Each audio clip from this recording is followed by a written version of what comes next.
नमस्कार मंडळी, तुम्ही बघत आहात पुणेकर मराठी आणि तुमच्या सर्वांचे आपले पुणेकर मराठी या चॅनलवर खूप खूप स्वागत आहे।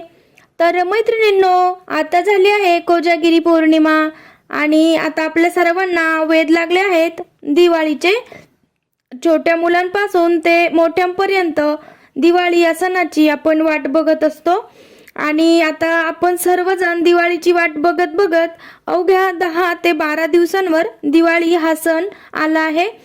तर दिवाळी हा सण वसुबारसेपासून सुरू होतो, म्हणजे दिवाळीची सुरुवात ही वसुबारस पासून होते। तर मैत्रिणींनो, 28 ऑक्टोबर 2024 सोमवारपासून दिवाळीची सुरुवात होत आहे, म्हणजे 28 ऑक्टोबरला वसुबारस आहे। तर आता दिवाळी म्हटले की आपल्या घरात साफसफाई, स्वच्छता, फराळ, लाइटिंग वगैरे, तर आपण आपली तयारी चालू असते। तर सर्वात प्रथम म्हणजे आपण घराची साफसफाई करत असतो, मग नंतरच बाकीची कामे करतो, जसे की फराळ वगैरे बनवणे। तर मैत्रिणींनो, अशा काही वस्तू असतात ज्या की आपल्याला दिवाळीमध्ये घराबाहेर काढायच्या असतात। तर कारण काय आहे ना, की दिवाळी म्हणजे लक्ष्मीपूजन आणि लक्ष्मी ही जिथे साफसफाई असेल, जिथे प्रेम असेल, अशाच घरामध्ये प्रवेश करते। तर मैत्रिणींनो, माता लक्ष्मीला स्वच्छता अतिशय प्रिय आहे, कारण जिथे स्वच्छता असते तिथे साक्षात माता लक्ष्मीचा वास असतो आणि माता लक्ष्मी ही खूप चंचल स्वभावाची आहे। तर माता लक्ष्मीला आपल्या घरामध्ये टिकून ठेवणे म्हणजे खूप अवघड आहे आणि जिथे स्वच्छता असते तिथे माता लक्ष्मी काढता पाय घेत नाही, म्हणजे सर्व काळ नांदते। तर मैत्रिणींनो, अर्थात जिथे माता लक्ष्मी असते तिथे दारिद्र्यता वास करत नाही आणि जिथे दारिद्र्यता असते तिथे अशा घरात माता लक्ष्मी जात नाही। तर मैत्रिणींनो, आपण दररोजची जी साफसफाई करतो, तर दिवाळीच्या काळात आपण वर्षानुवर्ष काही खराब झालेल्या, तुटलेल्या, फुटलेल्या वस्तू असतील तर त्या आपण घरामध्ये ठेवतो। तर आता आपल्याला ह्या व्हिडिओमध्ये तेच बघायचे आहे की अशा कोणत्या वस्तू आहेत की त्या आपण या दिवाळीच्या साफसफाई करणार आहोत, तर तेव्हा ते आपल्याला बाहेर काढायच्या आहेत। तर मैत्रिणींनो, चला आपण बघूया। तर शास्त्रानुसार आपल्याला अशा काही वस्तू आहे ज्या की आपल्याला घरात ठेवायच्या नाहीये। तर मैत्रिणींनो, तुटलेल्या फुटलेल्या वस्तूंचा वापर कधीही करू नये, याने माता लक्ष्मी वास करत नाही। कारण ज्या वेळेस आपण तुटलेल्या फुटलेल्या वस्तू वापरतो, तर अशा वेळेस तिथे दारिद्र्यता वास करते। कारण दरिद्रतेला ही अस्वच्छता ही तिला खूप प्रिय आहे। त्यामुळे जिथे स्वच्छता नसेल तर अशा ठिकाणी दरिद्रता ही हमखास वास करतच असते। तर त्यामुळे तुटलेले फुटलेले वस्तू वापरू नये। आणि मैत्रिणींनो, आपण जास्त वस्तूमध्ये जीव अडकून बसतो, म्हणजे आपण महिला मंडळ, की खराब जरी झाल्या तरी आपल्याला वस्तू खराब झाली की आपल्याला फेकून, म्हणजे असं टाकून देऊ वाटत नाही, तर आपण ती जपून ठेवतो। तर असं करू नये। तर आपल्याला वस्तू कितीही आवडली असेल किंवा तरी देखील आपण ती ठेवू नये। तर मैत्रिणींनो, आपल्याला वस्तू कितीही तुटली तरी देखील टाकून द्यावीशी वाटत नाही, तर हे सगळ्याच महिलांना असे वाटते, परंतु असे करू नका। आता कधी कधी काय होते की कोणी गिफ्ट केलेली वस्तू असेल किंवा आपण माहेराहून आणलेली वस्तू असेल, तर अशा वेळी आपण त्या वस्तू तुटल्या देखील तरी टाकून देत नाही, तर आपण एक आठवण म्हणून आपल्याकडे ठेवतो। तर मैत्रिणींनो, असे अजिबात करू नका। आणि हे असं केलं तर आपण माता लक्ष्मीला स्वतःहून निमंत्रित करतोय असे आहे। तर पहिली गोष्ट म्हणजे तुटलेल्या फुटलेल्या वस्तू आपल्याला घरात ठेवायच्या नाहीये। आणि ह्या वस्तू जर चुकून आपल्या घरात असतील जरी, तरी आपल्या घरात त्या कारणाने वादविवाद होतात, वादविवाद देखील आपल्या घरामध्ये होतात। तर मैत्रिणींनो, दिवाळी हा सण सुख समृद्धीचा सण आहे आणि दिवाळीला घराची स्वच्छता करताना सर्वात आधी आपण काचेच्या तुटलेल्या वस्तू असतील तर त्या टाकून द्याव्या. कारण तुटलेली फुटलेली काच ही घरात ठेवणे अशुभ मानले जाते. तर घरातील खिडक्यांच्या काचा तुटल्या असतील तर त्या लवकर आपण दुरुस्त करून घ्याव्या. आणि दिवाळीचा सण आहे म्हणूनच नव्हे तर तुटलेली फुटलेली काचेची वस्तू आपण आपल्या दैनंदिन जीवनात देखील ती आपल्या घरात असायला नको. हे अलक्ष्मीचं लक्षण असते. तर घरात बंद पडलेली घड्याळ ठेवू नका. आता कधी कधी आपल्याला घड्याळाची डायल खूप आवडते किंवा कधी कधी घड्याळीचा बेल्ट आवडतो की छान आहे म्हणून. पण अशा वेळी काय होतं की आपण ज्या वेळेस किंवा कधी कधी काय होतं की आपण मेहनत करून ते घड्याळ घातलेलं असते, तर अशा वेळेस देखील आपल्याला ते घड्याळ टाकून द्यावीशी वाटत नाही, पण आपण आठवण म्हणून ठेवू असे म्हणतो. परंतु मैत्रिणींनो, घड्याळाचं खूप जास्त महत्त्व आहे. कारण घड्याळ ही आपल्याला वेळ दाखवते. ती चांगली वाईट वेळ ही घड्याळच दाखवते. तर मैत्रिणींनो, घड्याळ जर बंद पडले तर त्या वेळ म्हणजे घड्याळ बंद जर पडले असेल तर ते वेळ दाखवणे बंद करते. मग ज्यावेळी आपण बंद पडलेली घड्याळ आपल्या घरात ठेवतो तर अशा वेळेस आपल्या प्रगतीचे मार्ग बंद होतात, म्हणजे बंद पडतात. म्हणजे थोडक्यात काय तर आपली प्रगती ही थांबते. तर या बंद पडलेल्या घड्याळ घरात ठेवल्याने तर वास्तुशास्त्रामध्ये म्हटले आहे, तर वास्तुशास्त्रात असे म्हटले आहे की बंद पडलेली घड्याळे घरामध्ये ठेवू नये. तर मैत्रिणींनो, बंद पडलेली घड्याळ जर तुमच्या इथे असेल आणि जर तुम्हाला आवडतच असेल किंवा आठवण म्हणून ठेवायची असेल तर अशा वेळी आपण तिला दुरुस्त करून नक्की आणावी. तुमच्या प्रगतीची वेळ, प्रगतीचे मार्ग थांबवू नका. जर दुरुस्त होत नसेलच तर अशा वेळी ते भंगार सामानामध्ये टाकून द्यावे. तर त्यानंतर दिवाळीची साफसफाई करताना आपल्या घरात तुटलेले फ्लॉवर पॉट्स असतील, म्हणजे शोपीस, फुलदाण्या वगैरे जर ते असेल तर ते देखील तुम्हाला घरात ठेवायचे नाहीये जर की ते तुटलेले असतील तर. आणि त्यानंतर इलेक्ट्रॉनिक वस्तू, ज्या घरातील इलेक्ट्रॉनिक वस्तू आहे खराब झाल्या असतील त्या देखील आपल्याला दुरुस्त करून आणायच्या आहे, मगच घरात ठेवायच्या आहे. विनाकारण खराब झालेल्या इलेक्ट्रॉनिक वस्तू आपल्याला घरात ठेवायच्या नाहीये.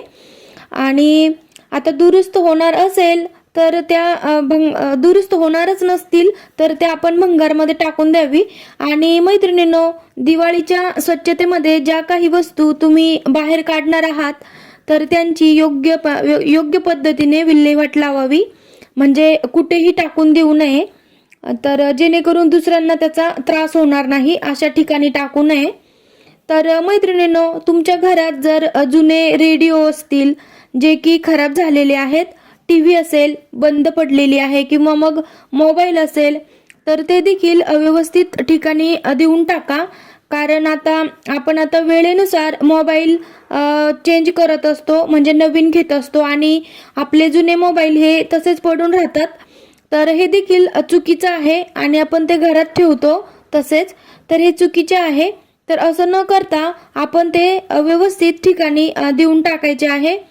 तर आता मेन म्हणजे आपले घराचे दरवाजे हे जर आवाज करत असतील, समजा टॉयलेट, बाथरूम किंवा आपलं मेन डोअर असेल तर अशा म्हणजे घरातील कुठलाही दरवाजा जर तो करकर आवाज येत असेल त्यातून, तर आता हा आवाज बिजागिऱ्या गंजल्या की अशा वेळेस येतो.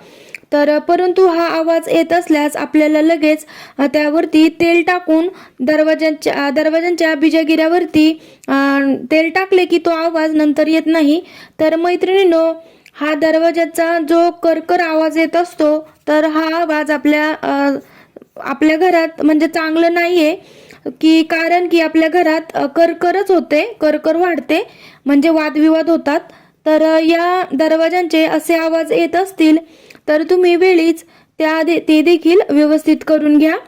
आता मैत्रिणींनो, जर तुमच्या घरी जुनी भांडी असतील तर ते देखील आपल्याला टाकून द्यायचे आहे. मैत्रिणींनो, जुनी भांडी म्हणजे काय की जुनी भांडी म्हणजे जे की आपण वापर करत नाही आणि ते खूप खराब झाले आहे. तर अशा वेळी आपण ते खराब झाले असतील तर आपण ते नक्कीच देऊन टाकावे आणि नवीन भांडी घ्यावी. काळानुसार बदल करणे हे जास्त गरजेचं आहे मैत्रिणींनो. तर त्यामुळे जास्त त्या भांड्यांमध्ये जास्त जीव न घालता आपण ती देऊन टाकावी. आता छोट्या मुलांची खेळणी असेल, चप्पल असेल किंवा आपल्या पण चप्पल असतील, फाटलेल्या चादरी असतील आणि कपडे असतील, तर मैत्रिणींनो, फाटलेले कपडे हे आपण घालूच नये. हे देखील अलक्ष्मीला आमंत्रित करते.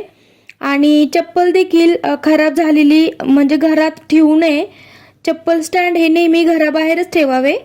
मुलांची खेळणी जर खराब झाली असेल तर ती दिवाळीच्या स्वच्छता करता वेळी आपण ती घराबाहेर टाकून द्यावी. आता कपडे हे जर फाटले असतील तर ते देखील घरात ठेवू नये. मैत्रिणींनो, जर कपडे फाटले असतील किंवा मग आपले ते वापरून झाले आहे तर अशा वेळेस तुम्ही ते गरीब लोकांना देऊ शकता.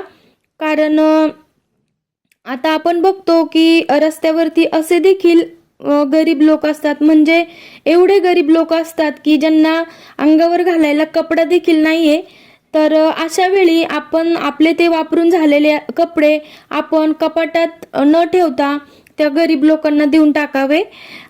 फक्त आपले वापरलेले कपडे हे काही लोक त्यात सुद्धा आनंदी राहतील. फक्त ते इतरांना देताना आपण आधी ते मिठाच्या पाण्याने धुवून घ्यावे, नंतर मग त्यांना द्यावे. आणि मिठाच्या पाण्याने का धुवावे, तर निगेटिव्ह एनर्जी नाहीशी होते, म्हणून मिठाच्या पाण्याने धुवून मग नंतर त्यांना द्यावे. आणि बऱ्याच वेळा चप्पल तुटली असेल तर आपण ती तशीच ठेवतो, तर हे शुभ नाही. कारण कधीही तुटलेली चप्पल घरी ठेवू नये, तिला देखील टाकून द्यावे. तर सर्वात महत्त्वाची वस्तू म्हणजे जर आपले मागच्या वर्षांची दिवे असतील परंतु ते जर स्वच्छ करून देखील स्वच्छ होत नसेल, म्हणजे ते जर काळे पडलेले असतील, तर अशा वेळेस तुम्ही मातीचे दिवे नक्कीच आणू शकता. आता मातीचे दिवे हे जास्त महाग नाहीये, म्हणजे महाग नसतात. आता हे तुमच्यावर डिपेंड्स आहेत की घ्यायचे की नाहीत. परंतु मैत्रिणींनो, दिवे म्हणजे आपण पंती म्हणतो. तर कितीही आपले मागच्या वर्षीचे कितीही दिवे पंत्या असतील ना, तरी देखील आपण दिवाळीला 5 पंत्या तरी नवीन खरेदी करायच्या असतात. प्रत्येक दिवाळीला पंत्या ह्या नवीन घेतल्या पाहिजे. परंतु आपल्या जर आधीच्या असतील तर आपण त्या देखील वापरायच्या आहे, टाकून द्यायचे नाहीये. परंतु 5 पंत्या नवीन आणायच्या आहेत. आता मैत्रिणींनो, आता आपल्या घरामध्ये धनाचं, पैशाचं, कागदपत्रांचं, आपण प्रवास करताना आपल्या सामानाचं जे संरक्षण करण्यासाठी आपण कुलपाची मदत घेतो. तर अशा वेळी मैत्रिणींनो, थोडक्यात काय, तर आपली कुलूप ही जर गंजलेली असेल तर ती घरात ठेवू नका. आता वेळीच तिची विल्हेवाट लावावी. कारण गंजलेली कुलूप खराब झालेली कुलूप ही आपण घरात ठेवायची नाहीये. कारण आपल्या प्रगतीला कुलूप लागेल. आणि तर तुम्ही हे लक्षात ठेवावे. दिवाळीच्या साफसफाई करताना जर हे असे गंजलेले कुलूप तुमच्या इथे असेल तर ते तुम्ही काढून टाकायचे आहे आणि तुम्ही नवीन घेऊ शकता. म्हणजे मैत्रिणींनो, जर आपल्या इथे देवदेवतांच्या मूर्ती म्हणजे टाक वगैरे, जर ग्रंथ, पुस्तके हे जर खराब झाले असतील, समजा डागाळल्या असतील, तर अशा वेळीस तुम्हाला त्या विसर्जित करायच्या आहेत, म्हणजे देवदेवतांच्या मूर्ती. आणि जर ग्रंथ असतील जे की फाटलेले आहे तर ते ग्रंथ आपल्याला आपण जिथे ग्रंथ भेटतात तर तिथे आपण ते देऊ शकतो. म्हणजे तिथे विचारून बघायचे की घेणार का. तर अशा ठिकाणी ते लोक घेतात. म्हणजे काही ठिकाणी जुने ग्रंथ घेतले जातात, तर काही ठिकाणी आता घेत नाही. तर अशा वेळीस तुम्ही ते ग्रंथ 3-4 दिवस पाण्यात ठेवा आणि त्यानंतर त्या कागदांचा पूर्ण लगदा तयार होईल. मग नंतर तो तुम्ही मातीत किंवा आपल्या इथे असणाऱ्या कुंड्या त्यात देखील आपण टाकू शकता, जेणेकरून त्या कागदाचे योग्य पद्धतीने विघटन होऊन जाईल. मैत्रिणींनो, ग्रंथ जर असतील तर ते अशा प्रकारे त्यांची विल्हेवाट लावावी.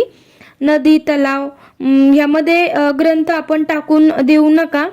आता देवदेवतांच्या मूर्ती टाक असतील जे की खंडित झाले आहेत किंवा त्याला खराब झाले आहे, तर अशा वेळी आपण त्यांना म्हणजे असं म्हणतात की खंडित मूर्तीची पूजा आपल्या देवघरात करायची नसते. तर तुम्ही खंडित झालेली मूर्ती जर असेल तर त्यांना तुम्ही दही भात देऊन पाण्यामध्ये विसर्जित करून टाकावे. तर आता या सर्व वस्तू होत्या की आपण आपल्याला त्या घराबाहेर काढायच्या आहेत. तर मैत्रिणींनो, अशा प्रकारे कोणत्या वस्तू आपण घराबाहेर काढायच्या आहेत लक्ष्मी आपल्या दिवाळीच्या आधी, तर ते आपण या व्हिडिओमध्ये बघितले आहे. तर मैत्रिणींनो, भेटूया आपण पुढील व्हिडिओमध्ये. जय संतोषी माता.